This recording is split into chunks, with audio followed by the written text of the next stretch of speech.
நான் என்ன சொல்கிறேன், ஒரு படம் சென்சாரில் போகுது, அந்த படத்தில் நடித்தவங்களோ தயார் பண்ணவங்களோ ஏதாச்சும் அரசியல் கட்சியோட வச்சா அந்த அது இல்லைன்னா தான் சென்சார் கொடுப்பீங்களா?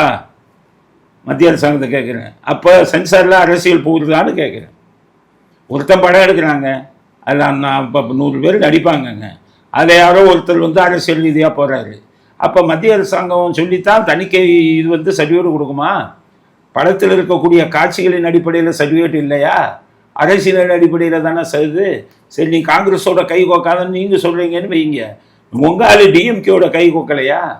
உங்கள் மந்திரி இவங்களெல்லாம் கூட்டிகிட்டு போய் பிரதமர்கிட்ட இன்ட்ரோடியூஸ் பண்ணலாமா?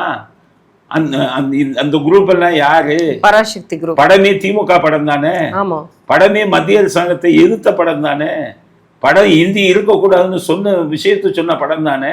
அந்த படத்தை எடுத்தவங்களுக்கு பிரிவினைவாத சக்திகளுக்கு நீங்கள் இது கொடுக்குறீங்களா, அங்கீகாரம் கொடுக்குறீங்களா? அவங்கள கூப்பிட்டு பொங்கல் கொண்டாடுவீங்களா? அவங்களுக்கு அப்போ நீங்கள் பண்ணுறது அரசியல் இல்லையா? அதனால நான் என்ன சொல்கிறேன், நீங்களும் திமுகவுக்கு எதிராக இருங்க.